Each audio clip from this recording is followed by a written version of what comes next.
Rain turned the road to black mud as Martha Bell reached the gate of Hart Creek Ranch, one sleeve torn and blood on her lip. Lucy clung to her skirt while 3 riders came through the dusk. Caleb Hart stepped from the barn, and Martha pressed a folded deed into his hand. She begged him not to open it where they could see. Then Caleb saw his father's signature beneath her name, just as one rider raised a warrant and shouted that she was a thief. Silas Bell stopped his horse outside the gate as if Hart Creek already belonged to him. Rain slid from his black hat. Beside him sat Nathan Vale, the Bell family's lawyer, while Deputy Amos Reed held a warrant he seemed reluctant to display. Silas accused Martha of stealing a deed, private ledgers, and money after her husband's death. Nathan repeated the charges with such calm confidence that every lie sounded official. Martha stood behind Caleb with one hand on Lucy's wet hair. She did not beg anyone to believe her. She only asked that the child be allowed inside, away from the wind. 3 weeks earlier, Martha had buried Thomas Bell beneath a bare cottonwood tree. His wagon had overturned while he was returning from Red Hollow. Silas called it an accident before the body was cold. By sunset, after the funeral, he had locked Martha out of the house, dismissed Thomas's loyal workers, and announced that the widow's name appeared nowhere in the family will. The neighbors watched as she was given one worn dress, Lucy's coat, and a sewing bag. Some looked away. Others whispered that Martha had brought misfortune into the Bell family. She endured their words because Lucy was listening. That night, Martha entered Thomas's study through a kitchen window. The room had been searched. Drawers lay broken, papers had been burned, and the wall safe stood open. Yet beneath the thread in her sewing box, she found an envelope Thomas had hidden for her. Inside were an unfinished letter, a folded deed, and one hurried instruction. Find Caleb Hart. Silas caught her leaving the room. He seized her arm, threw her against the porch rail, and called her a thief before the household. When she refused to surrender the envelope, he struck her and threatened to take Lucy away. A penniless criminal, he said, had no right to raise a Bell child. Martha escaped before dawn on an aging mare. She carried no jewelry and took no money. She brought only the papers, 2 pieces of bread, and the daughter Thomas had died trying to protect. The mare failed several miles from Hart Creek.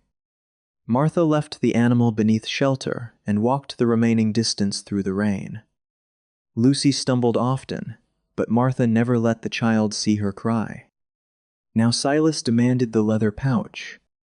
He knew its color, its size, and the number of papers inside, although he claimed he had never seen what Martha had taken. Nathan warned Caleb that sheltering a fugitive could endanger his ranch. Silas added that the bank already had reason to question Caleb's unpaid loan. Martha finally spoke. She did not defend her reputation. She said only that if Silas recovered the pouch, Thomas's final effort would disappear and Lucy would lose the truth about her father. Caleb studied the warrant beneath the lantern light. The seal appeared official. Amos Reed's signature was present. But the date across the top had been written 2 days before Thomas Bell's wagon overturned. Caleb looked at Nathan Vale and asked how a widow could steal from a dead man who had still been alive.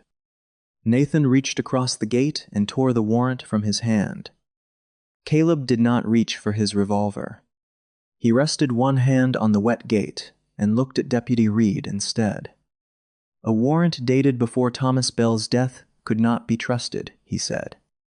If Silas wanted Martha taken into custody, he could return in daylight with Sheriff Daniel Ward and papers the sheriff had examined himself. Amos lowered his eyes. Nathan Vale protested, but Caleb had already begun closing the gate. Silas warned that protecting Martha would cost him more than a night's sleep. Hart Creek was behind on its bank loan, and men who interfered with Bell family business often discovered that credit could disappear without warning. Caleb paused at that. He had never discussed the loan outside the bank or his own office. Silas smiled as though the silence proved he had won. Then he turned his horse toward Red Hollow. Nathan and Amos followed him through the rain. Caleb waited until the riders vanished beyond the cottonwoods before opening the gate for Martha and Lucy. The house was small and plain, built from dark pine that held the smell of wood smoke. Caleb added another log to the stove, warmed a pot of stew, and placed 3 bowls on the table. Martha remained near the door, dripping water onto the floorboards. She offered to sleep in the barn and work for whatever food Lucy ate. Caleb looked at the child's blue lips. A 7-year-old would not sleep beside livestock, while an empty bedroom stood beneath his roof. He showed them a room at the end of the hall. A faded quilt covered the bed, and a wooden horse rested on the windowsill beneath a layer of dust. Caleb said only that the room had not been used in many years. He brought dry blankets, a basin of warm water, clean cloth, and a small jar of salve. He did not ask who had struck Martha. He set everything beside the bed and stepped outside so she could tend the wound without being watched. At supper, Lucy ate half a biscuit and slipped the rest into the pocket of her coat. Caleb noticed, but said nothing. He wrapped 2 more pieces in a cloth and placed them beside her bowl. Martha watched him do it. The suspicion in her eyes softened, though only for a moment. She asked what he expected in return. Caleb told her she could explain when morning came if she chose to. That night, she owed him nothing except enough trust to let her daughter sleep. Lucy's head soon dropped against her mother's arm. Caleb carried the lamp down the hall, but left the bedroom door open so Martha would not feel trapped. Long after the house became quiet, he returned to the barn to check the horses.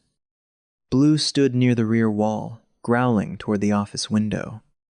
Beneath the sill, Caleb found fresh boot marks pressed into the mud. Someone had walked around the barn while Silas kept him occupied at the gate.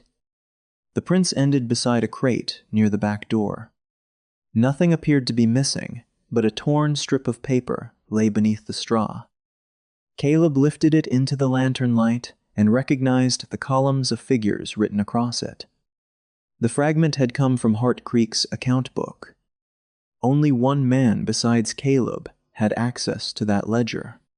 His ranch manager, Vernon Pike. Morning came gray over Hart Creek Ranch. Martha woke before the stove went cold, folded the borrowed blanket, dressed Lucy, and hid the leather pouch beneath her coat. She meant to leave before Caleb lost more because of her.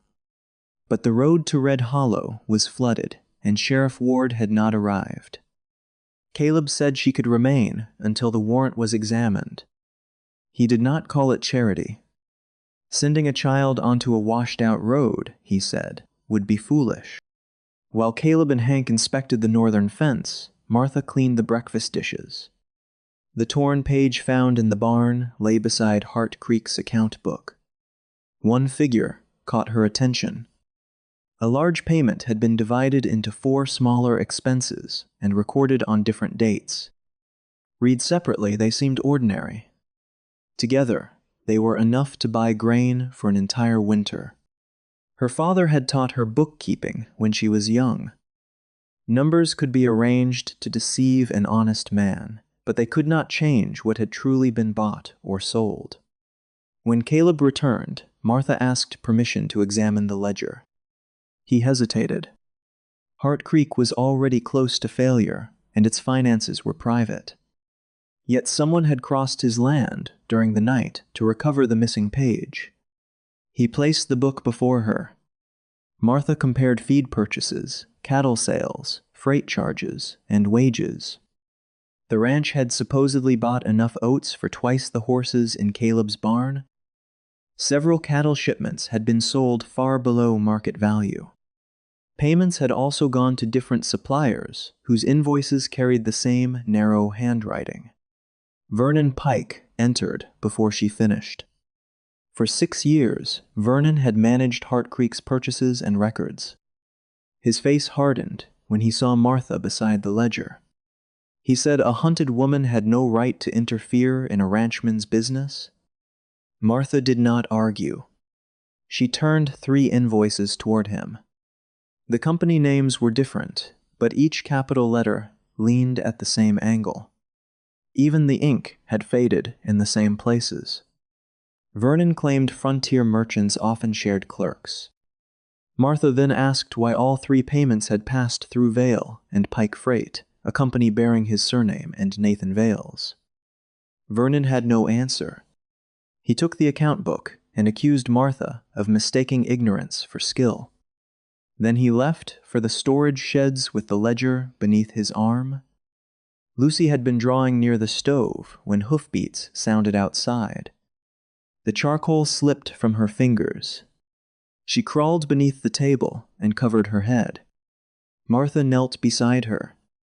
Lucy clutched her sleeve and asked whether they were safe now. Caleb heard the question from the doorway. Until then, he had believed Martha was escaping a false accusation.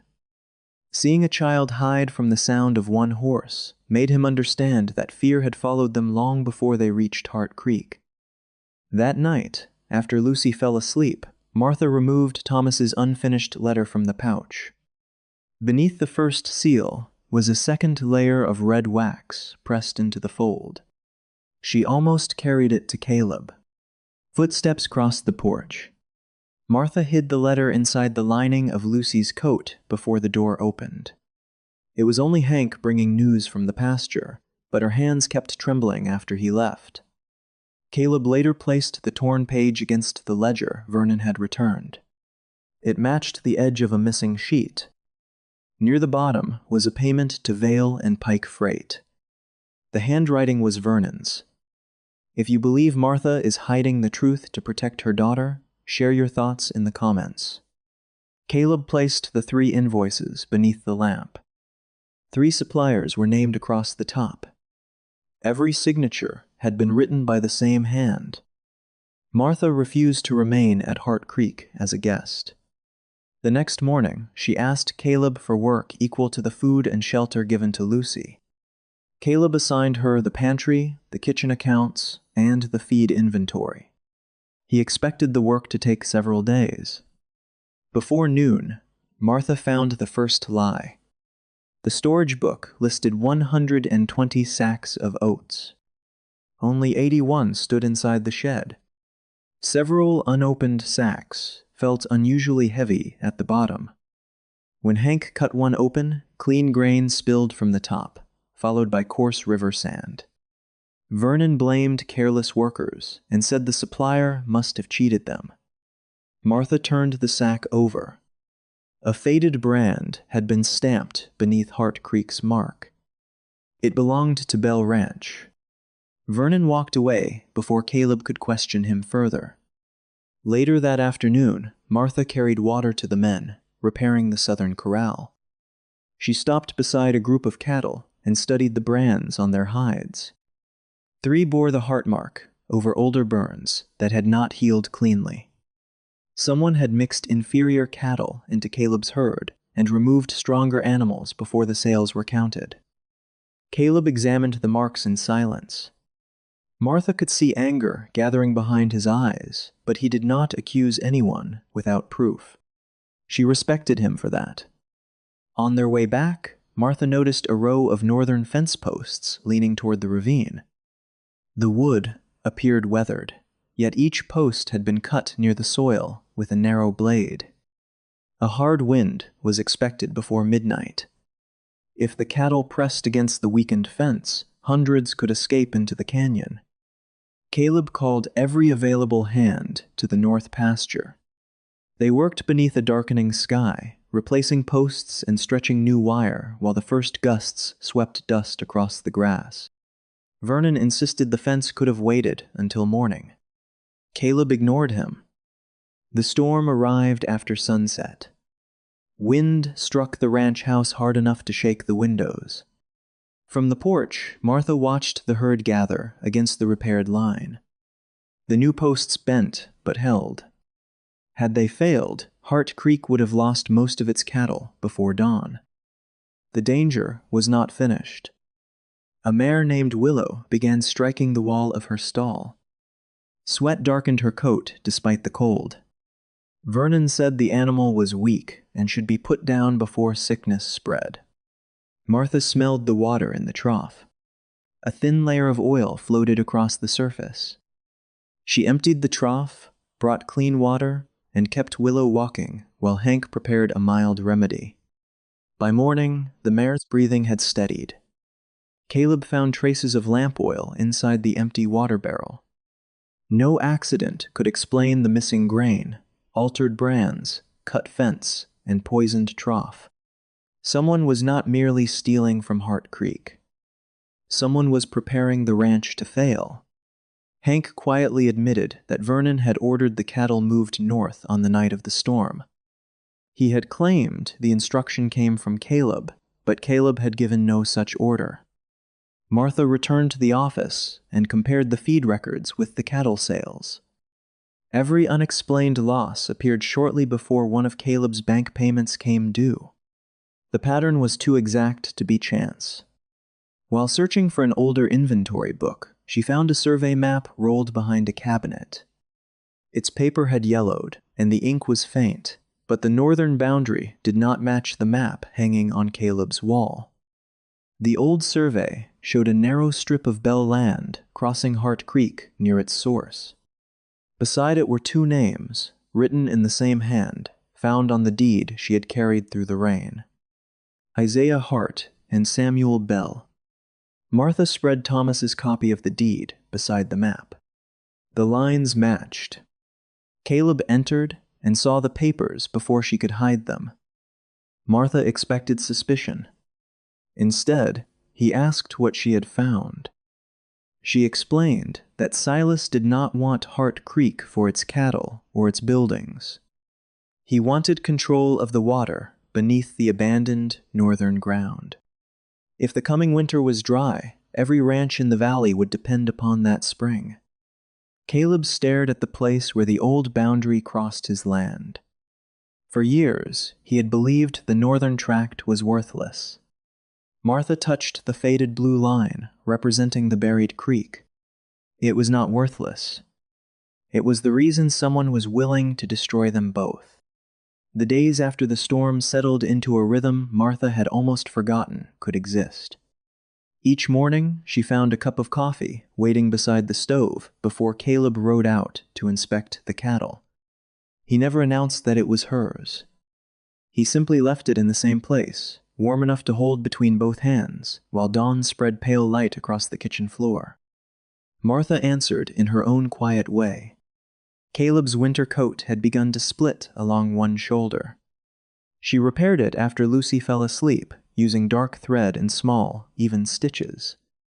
Inside the lining, she found a faded strip of cloth embroidered with the name Rebecca. She did not ask about it immediately. When Caleb saw the repaired coat, his fingers paused over the stitching. He explained that Rebecca had been his younger sister. She and their mother had died during a winter storm many years earlier after their wagon failed to reach the ranch. The empty bedroom where Martha and Lucy slept had once belonged to her.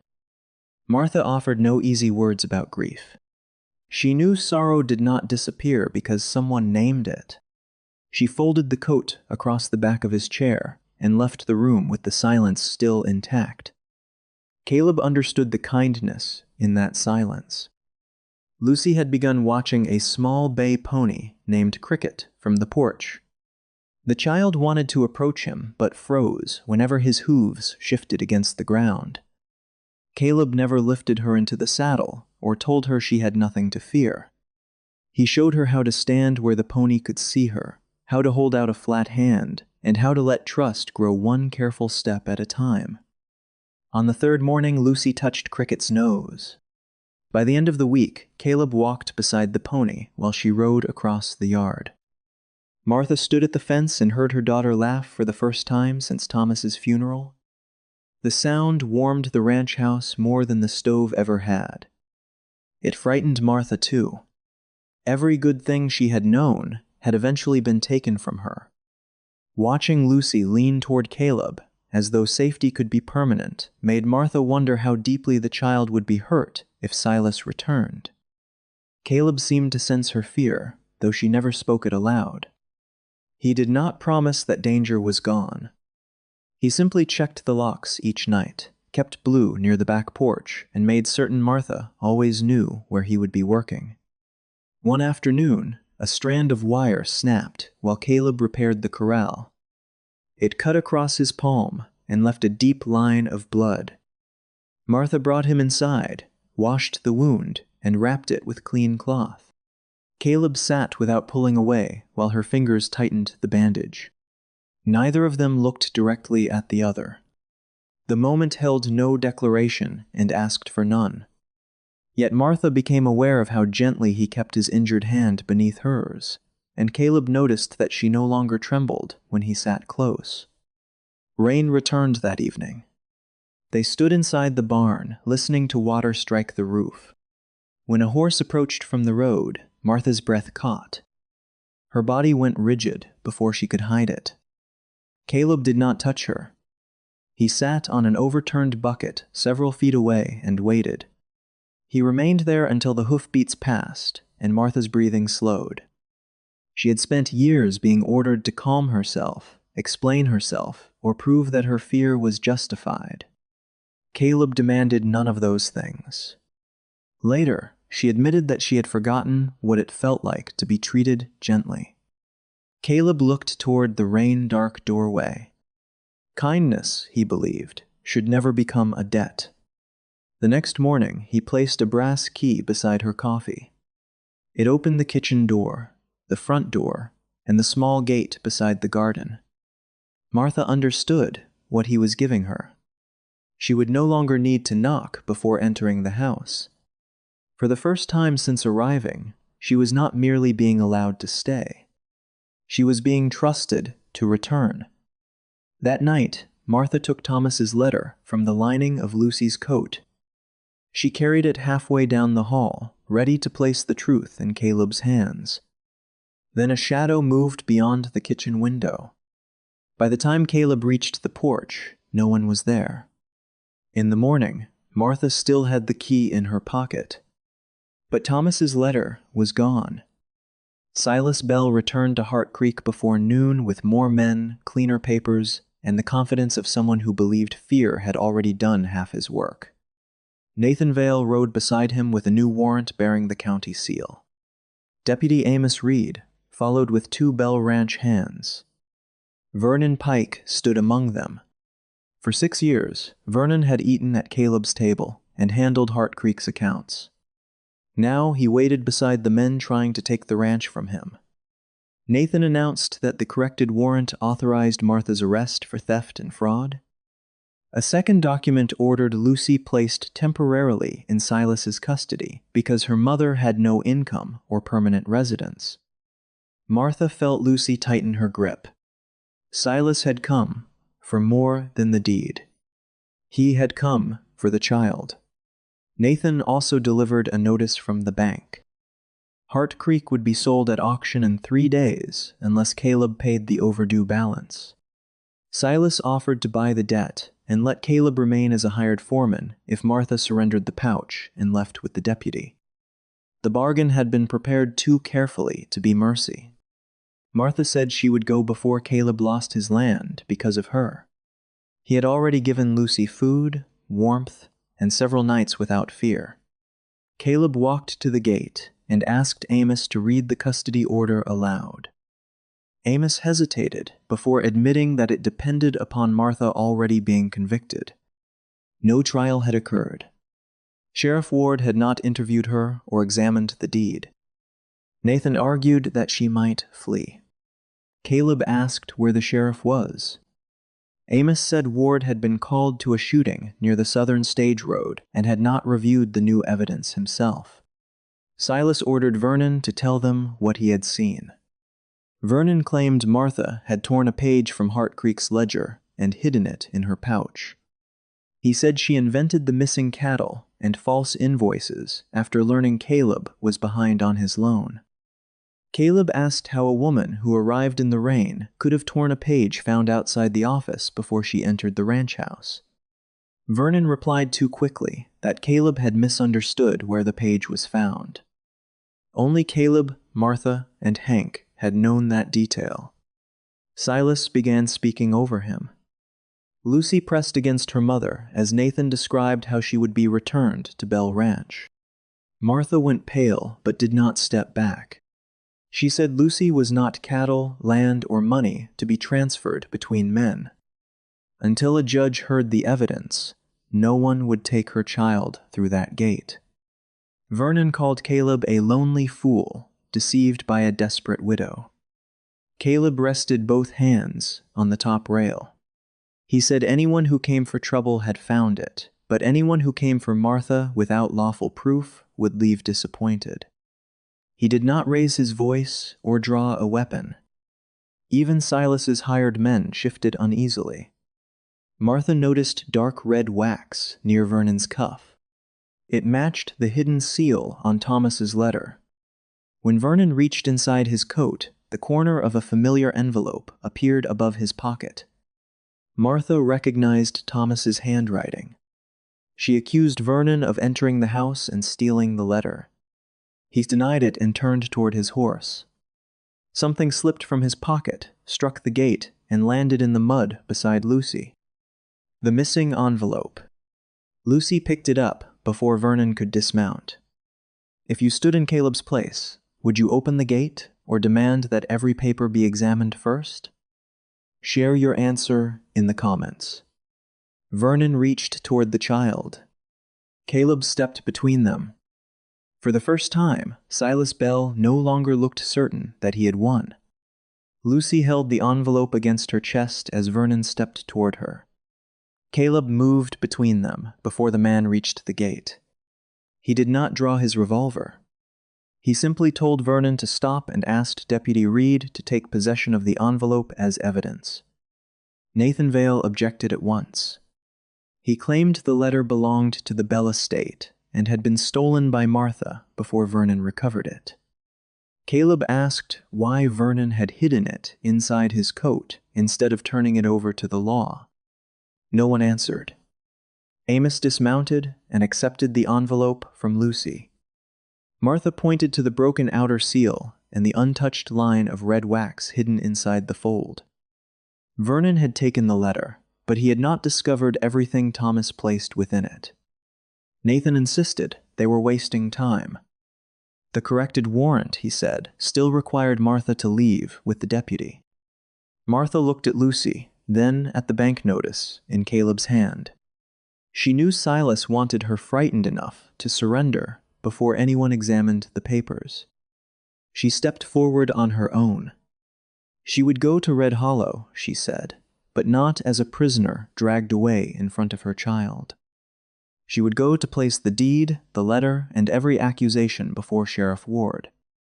Lucy would remain at Hart Creek until the custody order was reviewed by a judge. Silas refused. Caleb asked Amos whether he intended to remove a child under an order based on a conviction that did not exist. The deputy looked again at the papers. His uncertainty deepened. At last, he agreed that Lucy would remain with Martha unless Sheriff Ward ruled otherwise. Caleb turned to Martha. He asked whether going to town was truly her choice or another sacrifice made because she feared losing Hart Creek. Martha said she was tired of running. Silas had used silence to make lies appear true. She wanted every document read where the entire town could hear it. Caleb accepted her answer. He did not speak for her again. Amos carried the envelope to the porch table. Martha carefully opened the outer fold. Thomas's unfinished letter remained inside, but the paper felt heavier along one edge. She remembered how he used to hide money inside the lining of his coat when traveling through dangerous country. With Caleb's knife, she loosened several tiny stitches. A narrow piece of survey paper slid onto the table. Wrapped inside it was a small brass key. Martha recognized it immediately. Thomas had once rented a deposit box at the Red Hollow Bank, but Silas claimed it had been emptied after his death. The survey fragment showed the northern spring and an abandoned storage house near its source. A small cross had been drawn beneath the building. Silas's expression changed when he saw the key. Until that moment, he had spoken as though the law, the bank, and the ranch already belonged to him. Now he ordered Nathan to take the envelope and called the hidden paper another theft. Amos refused. The letter would remain in his custody until Sheriff Ward examined it. Caleb told Hank to prepare the wagon. They would all go to Red Hollow together. Silas rode ahead with Nathan and Vernon. Caleb watched them leave and understood they would not reach town without another attempt to stop them. Martha placed the key in Amos's evidence pouch. For the first time, she no longer seemed like a woman waiting to be judged. She looked like someone ready to present the truth. The wagon left Hart Creek before sunset. Several miles from town, Caleb pulled the horses to a sudden stop. A cottonwood tree lay across the road. The trunk had not been broken by wind. The cut was fresh, smooth, and made by a saw. Caleb climbed down from the wagon and examined the fallen cottonwood. The saw marks were pale and damp. Whoever had blocked the road had done it less than an hour earlier. Removing the tree would take too long. Martha unfolded the survey fragment beneath the wagon lamp. The abandoned storage house, marked near the northern spring, lay west of the road, beyond a narrow cattle trail that did not appear on the county map. Thomas had not hidden the drawing merely to identify the water source. He had given them another route. Caleb turned the wagon into the tall grass. The wheels struck stones and old roots as dusk settled over the valley. Amos rode behind them, guarding the envelope and brass key. Hank remained at Hart Creek with Lucy and the ranch hands, under orders to admit no one without Sheriff Ward.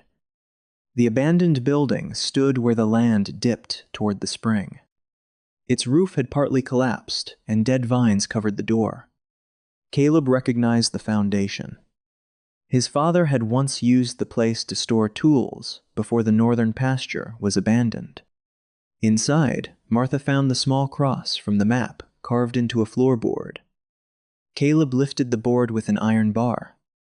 Beneath it rested a rusted metal box. The brass key opened the lock. There was no money inside. The box contained an original ledger wrapped in oilcloth, a full survey of the northern boundary, several bank receipts, and a letter bearing Thomas Bell's final signature. Martha sat on the dusty floor before opening it. Thomas had written the letter 2 days before his death. He explained that Isaiah Hart and Samuel Bell had once signed a permanent agreement protecting Hart Creek Spring. Neither family could sell, mortgage, or transfer the water without the written consent of the other. After Isaiah died, Silas and Nathan Vale removed the Hart name from later surveys. They created a false transfer and used the spring as security for loans Hart Creek had never received. Thomas discovered the fraud while reviewing Bell Ranch accounts. Money borrowed against Caleb's land had been sent through Vale and Pike Freight, then divided among accounts controlled by Silas, Nathan, and Vernon. The missing grain, altered cattle brands, cut fences, and poisoned water were not separate acts of theft. They were parts of one plan. Hart Creek had to appear worthless and deeply indebted before the spring could be purchased at auction. Thomas had intended to take the records to Sheriff Ward. Before leaving Bell Ranch, however, he discovered fresh saw marks on his wagon axle. He repaired the damage and wrote that if another accident occurred, Martha should trust no paper prepared by Nathan Vale. His final instruction was clear. She was to find Caleb Hart, because only a Hart heir and a Bell trustee together could stop the transfer. Martha read the final lines twice. Thomas had named her legal trustee of Lucy's inheritance and of the Bell family's share in the water agreement. Her signature was required for any sale involving the spring. Silas had called her a thief because admitting she possessed the deed would reveal that he had no authority to sell the water. The ledger confirmed everything. Each false feed purchase corresponded with a payment to Vale and Pike Freight.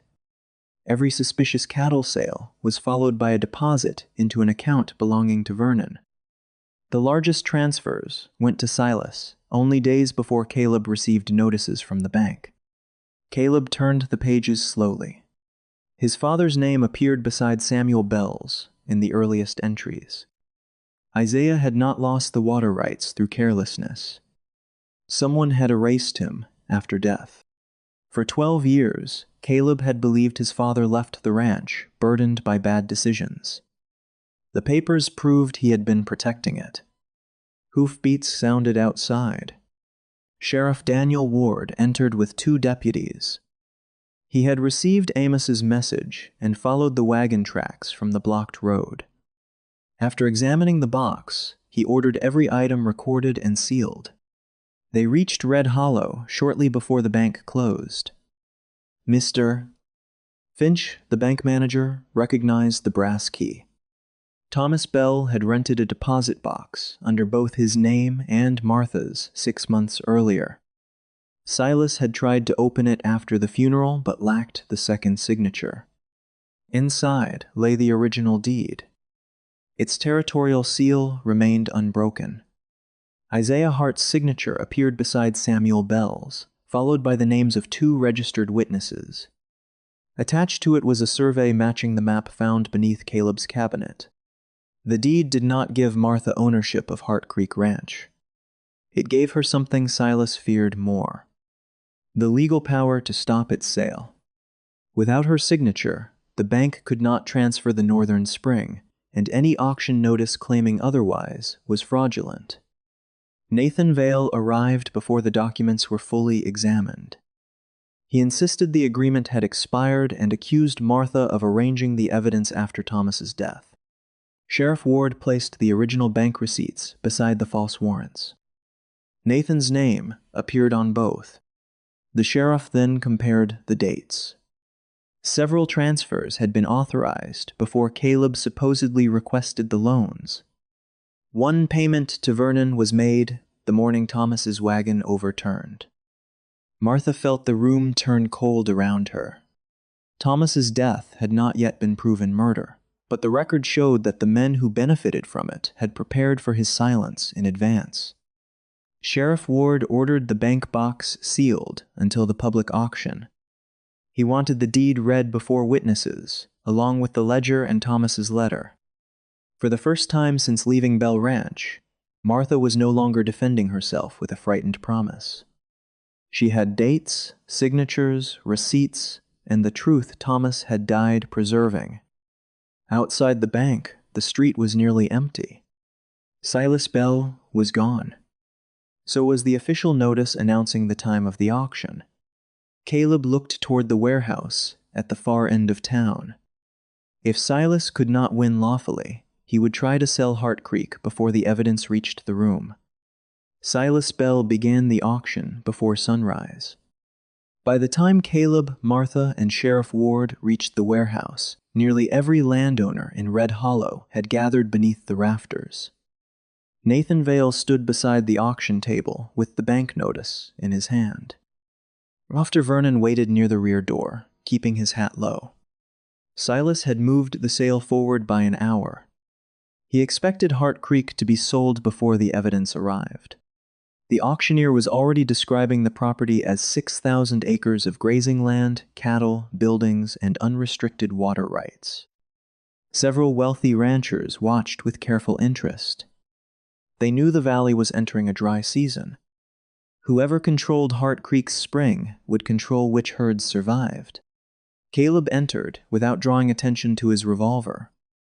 Martha walked beside him, carrying no pouch and hiding behind no one. She had spent weeks being spoken about as though she were not in the room. That morning, she stepped directly toward the table. Before the first bid could be accepted, she asked the auctioneer to read the complete description of the water rights being offered. Nathan tried to silence her. He reminded the crowd that Martha Bell was wanted for stealing estate documents and had no standing in the sale.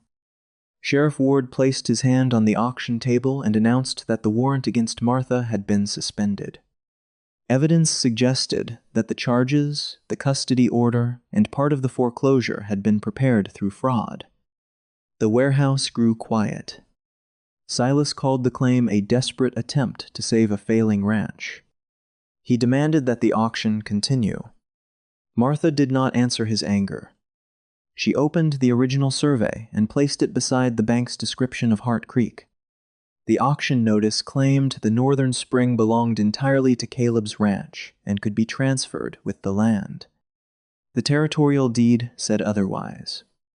The water had been protected by a permanent agreement between Isaiah Hart and Samuel Bell. Neither side could sell or mortgage it without the written consent of the other. Thomas had made Martha trustee of the Bell interest. Her signature did not appear on the auction papers. The auctioneer lowered his hammer. Nathan argued that the deed was old, invalid, and likely altered. Sheriff Ward opened the sealed bank file in front of the crowd. Mr. Finch confirmed that the original document had remained in Thomas and Martha's deposit box for 6 months. Its seal was intact. Its registration number matched territorial records kept before Nathan Vale began practicing law. 2 elderly men were brought forward from the back of the warehouse. Both had witnessed the original agreement as young clerks. They recognized Isaiah Hart's signature and the marks pressed into the paper. Caleb said nothing while his father's name was restored before the town. Martha then opened Thomas's ledger. She did not speak with rage. She read the figures slowly enough for every rancher in the room to understand them. Hart Creek had been charged for grain that never arrived. Cattle had been sold through false companies at prices far below their value. Loan money had passed through Vale and Pike Freight before appearing in accounts tied to Silas, Nathan, and Vernon. Each loss had occurred shortly before a bank payment came due. Each warning of foreclosure had followed a theft. The ranch had not failed because Caleb was careless. It had been pushed toward failure one entry at a time. Hank Doyle stepped forward and described Vernon's order to move the herd toward the weakened northern fence on the night of the storm. He also confirmed that Caleb had given no such instruction. Amos Reed admitted that Nathan had delivered the first warrant already prepared. He had been told Sheriff Ward approved it, though the sheriff had never seen the document. Vernon tried to leave through the rear door. A deputy stopped him. Sheriff Ward produced the torn ledger page found outside Caleb's office and the letter recovered from Vernon's coat. The handwriting on the false invoices matched the entries in Vernon's account book. The red wax on his sleeve matched the broken seal on Thomas's envelope. Vernon began blaming Silas before anyone accused him aloud. That was when Silas finally lost control. He called Thomas weak, Martha ungrateful, and Caleb too foolish to know when his land was already gone. In his anger, he admitted that Thomas had refused to sign the water transfer and had threatened to expose the loans. The words settled over the warehouse more heavily than any confession prepared by a lawyer. Nathan attempted to interrupt him, but Sheriff Ward had already heard enough. Silas was arrested for fraud, conspiracy, attempted theft of property, and interference with lawful evidence. Nathan and Vernon were taken into custody pending a full investigation. Thomas's wagon accident would be reopened after the sheriff learned that his axle might have been deliberately cut. Mr. Finch withdrew the foreclosure notice. The bank could not lawfully auction property under debts created through forged transfers and stolen funds. The auctioneer removed Hart Creek's name from the board. No one cheered. The silence was more satisfying. Men and women who had called Martha a thief now avoided her eyes. Some appeared ashamed. Others seemed frightened by how easily they had believed the most powerful voice in town. Caleb stood before them and gave the credit to Martha. Hart Creek remained standing because she had noticed the numbers everyone else had ignored and protected papers other people had tried to burn, steal, or bury. Martha did not ask the town to apologize. She asked that Thomas Bell's name be cleared, that Lucy's inheritance be protected, and that every family who had paid Silas for false water rights be given the chance to recover what was taken. If Martha's courage reminds you that truth can be delayed without being destroyed, share this story and subscribe to hear more journeys from the American West. When the crowd finally left the warehouse, Caleb found Martha standing beside the empty auction platform. The ranch was safe. Her name was clear. Lucy could no longer be taken from her under a false order. Martha looked at him with quiet gratitude and said she would leave Hart Creek the following morning. For the first time, Caleb understood that saving the ranch had been easier than asking her to stay. At dawn, Martha packed the same cloth bag she had carried through the rain.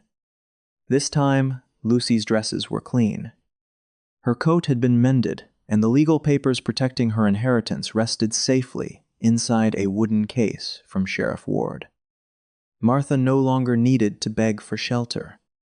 She could return to the Bell property, lease the land, or sell her lawful share of the water rights. For the first time since Thomas died, she had choices. That was why she believed she had to leave. Caleb found her in the kitchen, with the bag beside her chair.